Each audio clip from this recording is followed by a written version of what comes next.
ইসলাম ধর্মের সবগুলো বিষয়, দিনের আলো যেমন স্পষ্ট, ইসলামের সবগুলো বিষয় ঠিক এমন স্পষ্ট সত্যিকার অর্থে। কিভাবে স্পষ্ট আপনাদেরকে আমি আরেকটা প্রমাণ দিই। দেখেন, আল্লাহ রাসূল সাল্লাল্লাহু আলাইহি সাল্লাম আসলেন, মেরাজ শেষ করে রাসূলুল্লাহ আসলেন, ফজরের নামাজ পড়াইলেন, পড়ানোর পরে সাহাবাদেরকে নিয়ে বসে মেরাজের গল্প করতেছেন। আপনি একটা কথা বলবেন, আপনি যত ভালো মানুষই হন, আপনি একটা কথা বলবেন, যে কেউ কি বিশ্বাস করে ফেলবে? আপনি যদি বলেন যে আজকে তো আমি আমেরিকা গেছিলাম, আমেরিকার সরকার আমাকে 5 বস্তা টাকা দিছে, আমি টাকাগুলো আইনা আমার বাড়িতে রেখে দিছি, আমেরিকা গেছি, হোটেল দেখছি, এই করছি এই করছি, আপনি গল্পটা বলছেন, আমরা কি শুনে বিশ্বাস করে ফেলবো? যত ভালো মানুষ হন বিশ্বাস করতাম না, কিন্তু আমরা বলবো প্রমাণ কি? আপনি গেছেন, কি কি দেখছেন, 5 বস্তা টাকা আনছেন, টাকাগুলো দেখান। যদি না দেখাইতে পারে আমরা বিশ্বাস করব না। ঠিক তখনকার কাফেররা এই জিনিসটা চাইছিল। সত্যিকার হাদিসের মধ্যে আসছে, আল্লাহ রাসূল যখন মেরাজের ঘটনা বললেন, তারা বিশ্বাস করলো না, তারা চলে গেল। চলে যাওয়ার পরে বলতেছে যে মুহাম্মদকে এইভাবে ছেড়ে দেওয়া তো ঠিক হবে না, চলো আমরা সবাই গিয়ে ধরি। এমন একটা গল্প বলছে, বিশ্বাস করা তো যায় না, আমরা এমন ভাবে ধরবো যেন তিনি আর প্রমাণ দিতে পারবে না। আর যদি এই ঘটনা মিথ্যা প্রমাণিত করা যায়, তো রাসূলুল্লাহর সবকিছু কি হয়ে যাবে? মিথ্যা হয়ে যাবে না বলেন? মানে সবাই মিলে রসুলের দর্শে এমন কিছু যুক্তি দিছে যে রসুল আর প্রমাণ দিতে পারলো না। তো প্রমাণিত যদি হয়ে যায় যে মেরাজের ঘটনা কি মিথ্যা, তাহলে যিনি একটা মিথ্যা বলছেন তিনি আরো অনেক মিথ্যা বলতে পারেন। তো এই ঘটনার দ্বারা রসুলের সবকিছু কি হয়ে যাবে? মিথ্যা হয়ে যাবে। তখন মুসলমানরা ধ্বংস হয়ে যাবে, সবাই রসুলকে ছেড়ে দিবে। দেখেন হাদিসের মধ্যে আসছে, তখন কাফেররা একজোট হয়ে, তাদের মধ্যে যারা বুদ্ধিজীবী ছিল তাদের সবাইকে নিয়ে মসজিদের মধ্যে আসছে। আয়েশা বলতেছে, মুহাম্মদ আপনি যে বললেন, আপনার ঘটনাটা পুরোটা পড়েন, আমি সংক্ষিপ্ত বলতেছি। আপনি যে বলছেন যে আপনার রাত্রে ছোট্ট একটা অংশে, এমনকি রসুল যে উজু করছেন, উজুর পানিগুলো তখনও গড়াইতেছিল, এত অল্প সময়ে আপনি এই কাজগুলো করছেন, আমাদের তো বিশ্বাস হইতেছে না। তো আল্লাহ রসুল বললেন, কি এমন কাজটা করলে আপনারা বিশ্বাস করবেন?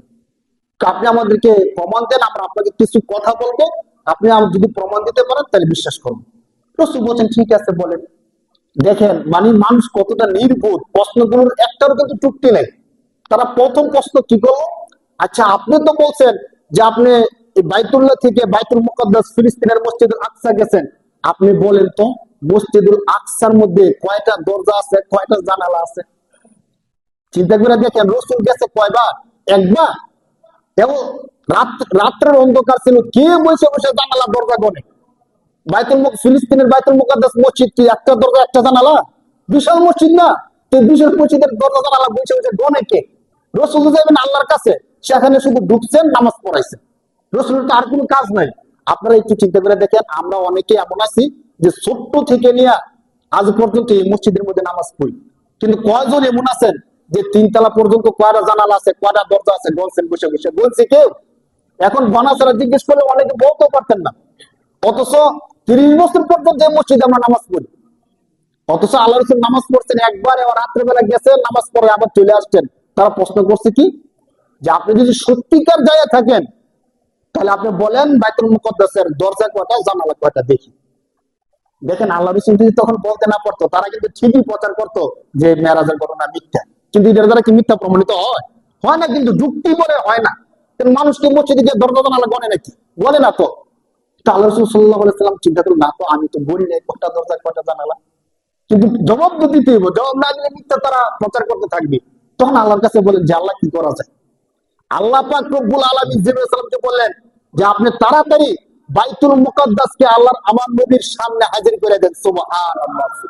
ইতিহাস সাক্ষী, যখন তারা এই প্রশ্ন করছে, আল্লাহ কুদরতি ভাবে আল্লাহ রসুলের চোখের সামনে বাইতুল মুকাদ্দাসকে তুলে ধরছেন। আল্লাহ রসুল গইনা গইনা দরজা জানালাগুলো বলতেছিল, তখন কাফেরদের বিশ্বাস করা ছাড়া আর কোন উপায় ছিল না। সুবহানাল্লাহ।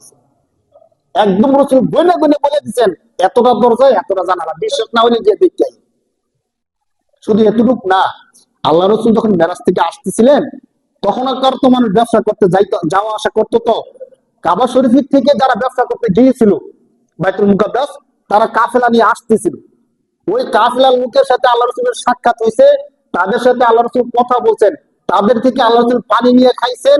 এই ঘটনাগুলো পর্যন্ত যখন তারা কাফেলা আসছে মক্কার মধ্যে, তারা এসে বলছে যে অমুক দিন রাত্রে আমরা মুহাম্মদ সাল্লাল্লাহু আলাইহি ওয়াসাল্লামের সাথে সাক্ষাৎ হয়েছিল, কথা হয়েছিল। সুবহানাল্লাহ। আর কি বিশ্বাস করা ছাড়া উপায় থাকে?